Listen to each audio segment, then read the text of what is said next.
This is 29th September 2019 and my name is Bhardwaj and I have in front of me UPSC CSC English Literature Optional Paper 2 that happened today.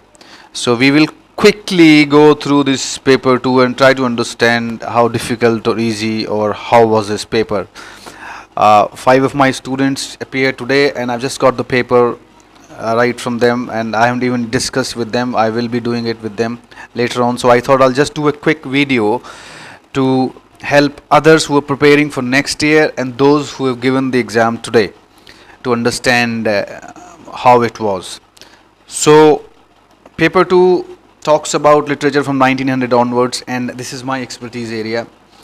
I really love all the literature of the 20th century. So let's go through this. Section A, where you get 5-10 markers from the poetry section. Quite straightforward. These are easy pickings if you know the poems. If you can do the explanations based on your preparation, you should aim to get 30-35 marks easily from there. The first one, A Shudder in the Loin, Yeats, obviously Leda and the Swan, quite straightforward. Second one is Eliot's Burnt Norton. Third one, Auden's The Unknown Citizen. It's quite an important poem. Often a Marxist reading of this poem has come previously in the exams. The fourth one is from Larkin's Days. Again, should be prepared. Everyone should prepare everything by Larkin. The fifth one, Ramanujan. I think it's the Love Letter to the Wife poem. Again, straightforward. So easy 30-35 marks if you can write concisely with under 80 words. Easy pickings. Moving on, the poetry questions are not as typical as they have come earlier, right? So I don't know, because these are all the questions that all of my students have practiced a number of the times. So nothing surprising has come for us, for my students. Let's go quickly one by one. The first one, Yeats' idea expressed in his last poems that world history was spiraling out of control towards an apocalyptic close. Yet it is not a matter for despair, but one for rejoicing. So this is a 15 marker. So we are looking at his last poems, and primarily the second coming is very crucial here, and obviously the Byzantium poems, the Tower. So basing your answer upon the second coming and the Byzantium poems, you can paint a picture that even though the Yeats' paradoxical idea that world is spiraling out of control, it is not a matter for despair. So you build that argument based on the reading of those later poems. Quite straightforward, easy to do. Second, Personification of Nature, allusion to Greek mythology and the imagery of death. Eliot's poetry. So my understanding from this, the entire paper is this, that they have focused a lot on the stylistics side and on the imagery, the figure of speech, the literary tropes, the plot. So this is an example of that. And Eliot's poetry, we have Burnt Norton, Journey of Maggie, and Love Song of Prufrock. So there are tons of examples that you can take from all of these poems when it comes to allusions to Greek mythology, imagery of death. You can also touch upon the wasteland when it comes to the imagery of death. So again, an easy question, nothing much to do. If you've studied Eliot, it should be a piece of cake for you. Third one, Theatre of the Absurd. Shows and telling images, the alienation, bewilderment and frustration of the modern man. Quite straightforward concept. When we understand Theatre of the Absurd, when we read Albert Camus, and we read existentialism, when we read Samuel Beckett, Waiting for Godot, this is the concept that we prepare. So it's a 20 marker, easy 20 marks to get. Next one, even while depicting the modern man suffering from negation and despair due to totalitarian rulers and warmongering governments, Auden speaks about an affirming flame of human connectedness and concern. The phrase affirming flame comes from one of the Auden's poems. Right away they're taking it from there. So you can refer to September 1, 1939. You can refer to other of his poems. Petition, I think affirming flame comes from the poem Petition.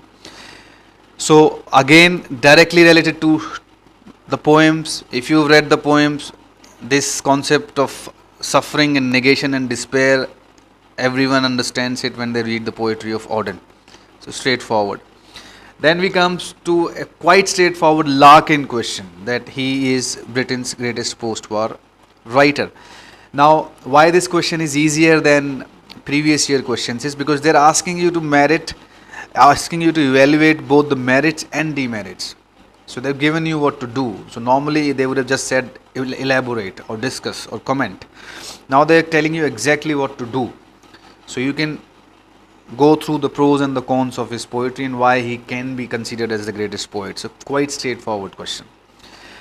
Then the primary concept that we read in Look Back in Anger is the institution of marriage.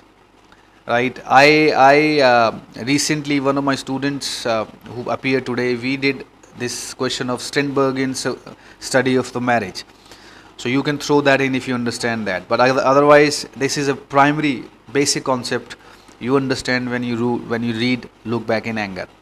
Sorry that I'm speaking very fast because I intend to finish this in 10 minutes. The rest of the Look Back in Anger question, the Waiting for Godot question is very straightforward. Right? Ramanujan, again a basic concept. So I won't talk about that. Let's go to section B, which is my favorite section. This 5 questions, 10 marker each, is slightly different from all the previous years.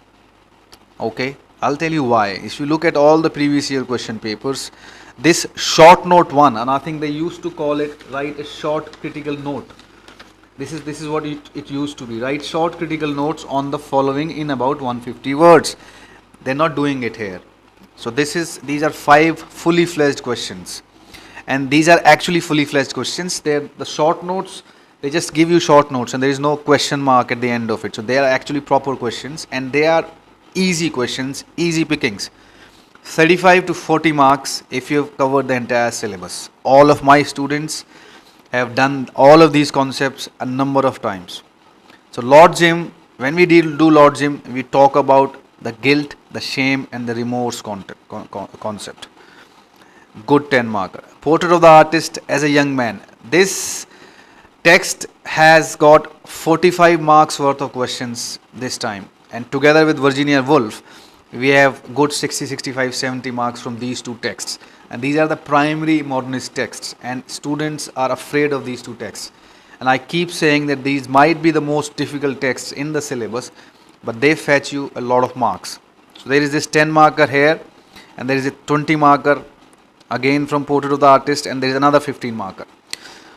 So significance of the scene. This scene has been done by every student. This is one of the primary scenes. The next one, Gertrude Morrell and Miss Gertrude as a maiden. Interesting question. Straightforward. Next one is quite straightforward. That depicts the British colonial bureaucrats in a passage to India. How does Foster depict that? Right? So, is he liberal? Is he straightforward? Is he neutral? Is he stereotyping? All that we have done. Presentation of the caste problem and untouchability. Again, when you do Kantapura, you talk about the issues that Murthy and in the grander scale, Gandhi was concerned about Pan-India. Next one. As I said, this year's paper, especially in paper 2, focused most on stylistics. And this question is again, they've given it quite straightforward to you. They could have just said, critically examine Mrs. Dalloway in terms of its images and symbols. But in this question, they've told you exactly what images and symbols and motifs to talk about. Right? So straightforward. Again, this question is a basic Portrait of the Artist question. The features of Kunstelroman, the development of a person as an artist. This is primary theme of this novel. House for Mr. Biswas, microcosm versus macrocosm. Again, a staple basic concept. If you've done House for Mr. Biswas, you talk about the significance of the title and you talk about the microcosm versus macrocosm. So this is a plot based question, again a stylistics question. Next one, Passage to India, my favorite text. And this question is one of the most discussed question in my program, and the muddle thing and most students gets wrong. There is a question that comes repeatedly, that do you agree with Foster, do you agree with Fielding's idea that uh, Fielding's assessment of Aziz as a representation of India's model? That question has come a number of times, and this question makes it a bit more interesting by pitting model with mystery. So these are two different things. Very interesting question. It actually makes it easier. It breaks it down. So the questions that are that are difficult and complicated are questions which are broader, and they don't give you much to work with. All of these questions within the questions language, they're giving you exactly what to write about. So this is something different from past year questions. These are quite specific, and they're telling you exactly what to answer, right? So the possibility of taking a wrong direction is less. Same with the next one. Paul Morrell struggles in his relationships with Clara and Miriam. He realizes in his subconscious mind that the shadow of his mother's possessive love for him is the basic reason for his unstable emotional state. Oedipal complex theory, which is the basic concept when we understand sons and lovers. So you apply that theory and you explain this. So again, they've given it to you. They've explained the theory, right? Kantapura. Again, it's a microcosm versus the macrocosm question, right? Another concept that when I start teaching Kantapura, this is what we discuss about, that how Kantapura as a small microcosmic village reflects the overall grander situation of the freedom struggle in India under Gandhi's leadership. Moving on to Mrs. Dalloway. Explores the fragmented yet fluid nature of time and the interconnectedness of perception and reality across individuals and social spheres through its depiction of Clarissa and Septimus. They have given it to you. We talk about psychological time when we talk about Mrs. Dalloway. We talk about stream of consciousness when we talk about Mrs. Dalloway. We talk about the present continuous narration. All those technical terms are part of this quote that they've asked you to explain, right? So they're giving you exactly what to discuss. Portrait of the artist as a young man was innovative and daring in its time, right? So this question is an interesting question because it's an analysis question. It makes you think, and everything that you've done and that you understand about modernism, what was happening in the modernist literature, will apply to this question. And what was Joyce doing differently? How was this novel different from the novels of the times? And what was he trying to achieve, right? And they make it clear when they say that classic of modernism. What makes it a classic of modernism? So it is a question where you have to tap upon how modernist literature was doing all those innovative stuff and how that became part of James Joyce's arsenal and how you used it in Portrait of the Artist. The last one, Lord Jim, the role of the memories of the past and haunting. Again, when we talk about memory and haunting, we talk about what happened in the Patna. So this question has come in numerous different avatars in past few years, that they ask that the entire novel is about the expansion of one situation only, the situation of the drowning of Patna and the jumping of Jim and his guilt and his shame and his desperation to get it right, get it corrected. So this is exactly that question. So guys, if you've sat this year, I think with proper preparation, this is not an easy question, not an easy question paper, I would say. 2016 was, in my view, one of the more difficult ones in last 10 years because they really used critical analysis in the questions, and they did not give you as much information in the questions as they have given this time. So they've explained the questions pretty well, laid it out to you, and actually given you a hint in every question. So the hint is there what to write about. I think this is why this is happening is because a lot of non-English background students, aspirants are picking up English literature and they are worried how to tackle this optional. I keep saying it that you have to do it from the level of your common sense and not from the literary level. So this question paper, if you've read the texts, simply the texts, you should be able to do it really well.